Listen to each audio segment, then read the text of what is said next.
ಧರ್ಮಸ್ಥಳ ಗ್ರಾಮದಲ್ಲಿ ಒಂದು ಕೊಲೆ ನಡೆದಿರುತ್ತೆ, ಬಹುಶಃ ನಿಮ್ಮ ಗಮನದಲ್ಲಿದೆ. ಅದು 12-13 ವರ್ಷ ಬೇಕಾ ಅಂತ ಅದೊಂದು ಎನ್ಕ್ವೈರಿ ಆಗೋದಕ್ಕೆ?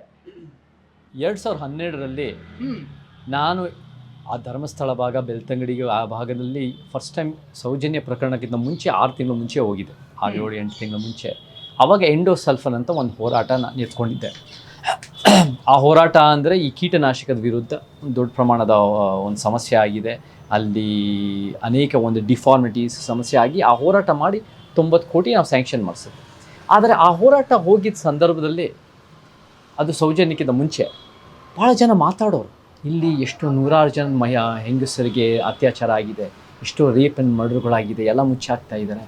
ನನಗೆ ಅವಾಗೆಲ್ಲ ಹೊಸ್ತು, ನಾನು ಕಲಿತಾ ಇದ್ದೆ, ನಾನು ಕೇಳಿಸ್ಕೊಳ್ತಾ ಇದ್ದೆ. ಅದೆಲ್ಲ ಕಲಿತು ಕೇಳಿಸ್ಕೊಳ್ತಾ ಇರುವಾಗ ಜನ ಮಾತಾಡ್ತಾ ಇದ್ರು. ಅದರ ನಂತರ 6 ತಿಂಗಳ ನಂತರ ಸೌಜನ್ಯ ಪ್ರಕರಣ ಆಯಿತು. ದೊಡ್ಡ ಮಟ್ಟದ ಒಂದು ಅದರ ನ್ಯಾಯಕ್ಕೋಸ್ಕರ ಒಂದು ಕೂಗಾಯಿತು, ಒಂದು ಆಕ್ರೋಶ ಬಂತು.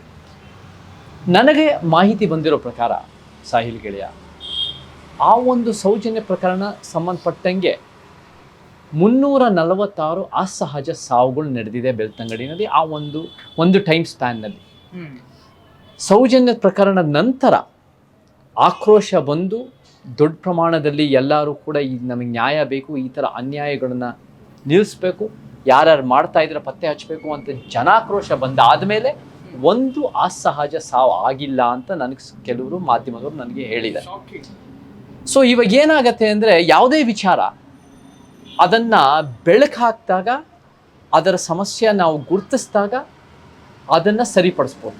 ಅದನ್ನು ಮುಚ್ಚಾಕಿದಾಗ ಸಿನಿಮಾ ರಂಗದ ಲೈಂಗಿಕ ಕಿರುಕುಳ ಆಗಿರ್ಬೋದು, ಒಂದು ಅಸ್ಪೃಶ್ಯತೆ ಜಾತಿ ವ್ಯವಸ್ಥೆ ಆಗಿರ್ಬೋದು, ಮಹಿಳೆಯರ ಮೇಲೆ ಅತ್ಯಾಚಾರ ಮತ್ತು ಕೊಲೆಗಳಾಗಿರ್ಬೋದು, ಇದನ್ನು ಬೆಳಕು ಹಾಕಬೇಕು, ಇದನ್ನು ಪಾರದರ್ಶಕವಾಗಿ ತನಿಖೆಗಳಾಗಿರಬೇಕು, ಇದನ್ನು ಸಮಸ್ಯೆಗಳನ್ನ ಬಗೆಹರಿಸ್ಬೇಕು. ಬಟ್ ಈ ವಿಚಾರದಲ್ಲಿ ಪೊಲೀಸ್ ವ್ಯವಸ್ಥೆ ಆಗಿರ್ಬೋದು, ಪ್ರಭಾವಿ ಶಕ್ತಿಗಳು ಇರ್ಬೋದು, ಬೇರೆ ಬೇರೆ ಕಾರಣಗಳಿಗೆ ಇದರಲ್ಲಿ ನನಗೆ ತನಿಖೆ ಪ್ರಾಮಾಣಿಕವಾಗಿ ಪಾರದರ್ಶಕವಾಗಿ ಆಗಿದೆ ಅಂತ ನನಗೆ ಅನಿಸಲ್ಲ. ಚೇತನ್ ಅವರೇ, ಇಲ್ಲಿ ನನಗೆ ಆಶ್ಚರ್ಯ ಅನ್ಸೋದೇನು ಗೊತ್ತಾ, ವೀರಪ್ಪನನ್ನು ಹಿಡಿದಂತಹ ಪೊಲೀಸರು ನಮ್ಮ ಕರ್ನಾಟಕದವರೇ. ಕರ್ನಾಟಕದಲ್ಲಿ ಈ ಅತ್ಯಾಚಾರ ಮತ್ತು ಕೊಲೆ ಹೊಸ್ತಲ್ಲ, ಘೋರಾತಿಘೋರ ಪ್ರಕರಣಗಳಾಗಿದ್ದಾವೆ. ಕೊಲೆಗಾರನ ಸಣ್ಣ ಉಗುರು ಅಥವಾ ಕೂದಲನ್ನು ಇಟ್ಕೊಂಡು ಅಪರಾಧಿನ ಹಿಡಿದಂತಹ ಪ್ರಕರಣಗಳು ಕೂಡ ಇದ್ದಾವೆ. ಯಾಕೆ ಈ ಸೌಜನ್ಯ ಪ್ರಕರಣ ಮಾತ್ರ ಪೊಲೀಸರಿಗೆ ಚಾಲೆಂಜ್ ಆಗುತ್ತೆ? ಯಾಕೆ 13 ವರ್ಷ ಕಾಯಬೇಕಾಗಿ ಬಂತು? ಈವರೆಗೂ ಕೂಡ ಅದಕ್ಕೊಂದು ಕ್ಲೂ ಇಲ್ಲ, ಇಂಥವರೇ ಮಾಡಿದ್ದಾರೆ ಅಂತ.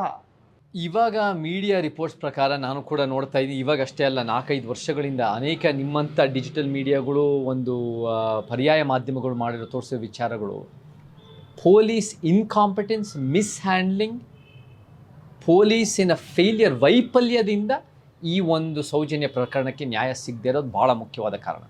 ಅದರಲ್ಲಿ 2 ಪೊಲೀಸ್ ಆಫೀಸರ್ಸ್ ಅಂತ ಒಂದು ದೊಡ್ಡ ಪ್ರಮಾಣದಲ್ಲಿ ಇನ್ವೆಸ್ಟಿಗೇಟಿವ್ ಜರ್ನಲಿಸ್ಟ್, ತನಿಖಾ ಪತ್ರಿಕೋದ್ಯಮದ ಮುಖಾಂತರ ಇದೆಲ್ಲ ಹೊರಗೆ ಬರ್ತಾ ಇದೆ. ಪೊಲೀಸ್ ವ್ಯವಸ್ಥೆನೇ ಫೇಲ್ ಆಗಿದೆ. ನಮಗೆ ಹೊಸ ಒಂದು ಇದು ಬಂತು, ಯಾವುದಾದ್ರು ಒಂದು ರೀಸೆಂಟಾಗಿ 1-2 ವಾರದ ಹಿಂದೆ ಒಂದು ಸಮೀರ್ MD ಮಾಡಿರೋ ಒಂದು ಧರ್ಮಸ್ಥಳದ ಬಗ್ಗೆ ಮತ್ತು ಅದಕ್ಕೆ ಸಂಬಂಧಪಟ್ಟಂಗೆ ಯಾವ ಗ್ರಾಮಕ್ಕೆ ಸಂಬಂಧಪಟ್ಟಂಗೆ 40 ನಿಮಿಷದ ಏನೇನು ಕೇಸ್ಗಳಿದೆ. ಅದರಲ್ಲಿ ಏನು ನಮಗೆ ಗೊತ್ತಾಗತ್ತೆ ಅಂದರೆ, ಅನೇಕ ಕೇಸ್ಗಳು ಪ್ರಸ್ತಾಪ ಆಯಿತು. ಒಂದು ಕೇಸ್ಗೂ ಇನ್ನೊಂದು ಕೇಸ್ಗೂ ಇಂಟರ್ ಕನೆಕ್ಷನ್ ಇರಬಹುದು ಅಂತ ಎವಿಡೆನ್ಸ್ ಮುಖಾಂತರ ಅಲ್ಲಿ ತೋರಿಸಲ್ಪಟ್ಟಲ್ಲಾಯಿತು. ಇದು ಏನಾಗುತ್ತೆ ಅಂದರೆ, ಪೊಲೀಸ್ ವ್ಯವಸ್ಥೆನೇ ಹ್ಯಾಂಡ್ ಇನ್ ಗ್ಲವ್ ವಿತ್ ಪ್ರಭಾವಿ ಶಕ್ತಿಗಳ ಅಂತ ದೊಡ್ಡ ಮಟ್ಟದ ಪ್ರಶ್ನೆಗಳು ಬರುತ್ತೆ. ನಾನು ಕೂಡ ಮಾತಾಡಿದ್ದೀನಿ, ನಮಗೆ ಪೊಲೀಸಿನ ಸಂಪೂರ್ಣ ಸೌಜನ್ಯ ಪ್ರಕರಣ ಅಷ್ಟೇ ಅಲ್ಲ, ಇಂಡಿವಿಜುವಲ್ ನ್ಯಾಯ ಒಂದು ಭಾಗ. ಅವ್ರ ತಾಯಿ, ಅವ್ರ ತಂದೆ, ಅವ್ರ ತಾಯಿ ಹತ್ರ ಮಾತಾಡಿದ್ದೀನಿ. ಅವ್ರ ತಾಯಿ ನನಗೆ ನ್ಯಾಯ ಒದಗಿಸ್ಕೊಡಪ್ಪ ಅಂತ ಭಾಳ ನನಗೆ ಮನಸ್ಸು ಮುಟ್ಟೋ ರೀತಿಯಲ್ಲಿ ಅವ್ರು ಕೇಳ್ಕೊಂಡ್ರು. ಅದಕ್ಕೆ ನಾವು ಹೋರಾಟ ಮಾಡಲೇಬೇಕು ಅಂತ ನನಗೆ ಮನಸ್ಸಿಗೆ ಬಂತು. ಆದರೆ ವ್ಯಕ್ತಿ ಅಷ್ಟೇ ಅಲ್ಲದೆ ಸೌಜನ್ಯ ಪ್ರಕರಣಕ್ಕೆ ಸಂಬಂಧಪಟ್ಟಂಗೆ ಇಡೀ ಪೊಲೀಸ್ ವ್ಯವಸ್ಥೆನ ಸುಧಾರಣೆ ಆಗುತ್ತೆ. This is a complete institutional ಸಮಸ್ಯೆ. ಬಿಕಾಸ್ ಪೊಲೀಸ್ ವ್ಯವಸ್ಥೆ ನಮಗೆ ಅಷ್ಟೇ ಅಲ್ಲ, ನಮಗೆ ಕೆಲವು ನ್ಯೂಸ್ ಜರ್ನಲಿಸಮ್ ಮಾಡಿದ್ದಾರೆ, ನ್ಯೂಸ್ ಮಿನಿಟ್ ಅಂತ ಬೇರೆ ಬೇರೆ ಮಾಡಿದ್ದಾರೆ.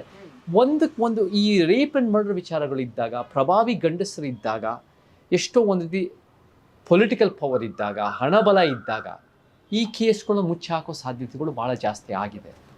ಸೊ ವಿ ನೀಡ್ ಗುಡ್, ಒಂದು ರೀತಿಯಲ್ಲಿ ಯಾರು ನಮಗೆ ಈ ಕ್ರಿಮಿನಲ್ ಪೊಲೀಸ್ಗಿರಿ ಮಾಡ್ತಾರೋ ಅವ್ರಿಗೂ ಮತ್ತು ಮಾಮೂಲು ಪೊಲೀಸ್ ಆಫೀಸರ್ಸ್ ಅದಕ್ಕೆ ಬೇಕಾಗಿರೋ ಒಂದು ಎಕ್ಸ್ಪೀರಿಯನ್ಸ್, ಬೇಕಾಗಿರೋ ಟ್ರೈನಿಂಗ್, ತರಬೇತಿನೂ ಭಾಳ ಮುಖ್ಯವಾಗಿ ಬೇಕಾಗುತ್ತೆ. ಬಿಕಾಸ್ ಪೊಲೀಸ್ ಅದು ಅಲ್ಲಿ ಅವಾಗ ತಾನೇ ಕೊಲೆ ಆಗಿದ್ದಾಗ ಸೌಜನ್ಯ ಕೇಸಲ್ಲಿ ನಾವು ನೋಡಿದ್ದೀವಿ. ಅದರಲ್ಲಿ ಏನಾಗುತ್ತೆ ಅಂದರೆ ಅಂಡರ್ ಗಾರ್ಮೆಂಟ್ಸ್ ಮಿಸ್ ಆಗ್ಬಿಡುತ್ತೆ. ಅದು ಅಂಡರ್ ಗಾರ್ಮೆಂಟ್ಸ್ ಸಿಗಲ್ಲ, ಅದು ಮಿಸ್ ಆಗಿರುತ್ತೆ. ಅವ್ರ ಮನೆಗೆ ಹೋಗ್ತಾರಂತೆ, ಸೌಜನ್ಯನ ತಾಯಿನ ಕೇಳಿ ನಿಮ್ಮ ಮಗಳದು ಏನೇನು ಬಟ್ಟೆ ಇದೆ ಇದು ಅದು ಅಂತ ಬಂದಾಗ ಅಂಡರ್ ಗಾರ್ಮೆಂಟ್ಸು ತೊಗೊಂಡೋಗ್ತಾರೆ. ನಾವು ಅದನ್ನು ಚೆಕ್ ಮಾಡಬೇಕು ಅಂತ ತೊಗೊಂಡೋದಾಗ ಯಾರು ಅವ್ರು ಫಸ್ಟ್ ಆರೋಪ ಹಾಕಿರ್ತಾರೆ ಅವ್ರ ಮೇಲೆ, ಅವ್ರ ಮನೆಯಿಂದ ತೊಗೊಂಡೋಗಿರೋ ಅಂಡರ್ ಗಾರ್ಮೆಂಟ್ ಅವ್ರ ಕೈಯಲ್ಲಿರುತ್ತೆ, ಯಾಕಂದರೆ ಅದ್ರ ಮೇಲೆ ಸ್ಟಿಚ್ ಆಗಿರುತ್ತೆ ಅಂತ ಅವ್ರ ತಾಯಿ ಹೇಳ್ಕೊಂಡಿದ್ದಾರೆ. ಅಂದರೆ is this a direct conspiracy led by ಅಥವಾ ವರ್ಕ್ ವಿತ್ ದ ಪೊಲೀಸ್ ಅನ್ನೋ ಪ್ರಶ್ನೆ ನಮಗೆ ಖಂಡಿತ ಬರುತ್ತೆ. ಪೊಲೀಸ್ ವ್ಯವಸ್ಥೆ ನಾವು ಭಾಳ ನಿರೀಕ್ಷೆ ಮಾಡ್ತೇವೆ ಅವರಿಂದ. ಪೊಲೀಸ್ ವ್ಯವಸ್ಥೆನಲ್ಲಿ ಭಾಳ ಒಂದು ನ್ಯಾಯ ಒದಗಿಸೋಕ್ಕೆ, ಪಾರದರ್ಶಕ ತನಿಖೆ ಮಾಡೋಕ್ಕೆ, ಸುರಕ್ಷತೆ ಒಂದು ಉಳಿಸೋಕ್ಕೆ ಭಾಳ ಶಕ್ತಿ ಇದೆ. We need a very strong and just and capable police force ಅದನ್ನು ನಮಗೆ ಪರಿವರ್ತನೆ ಬೇಕೇ ಬೇಕು.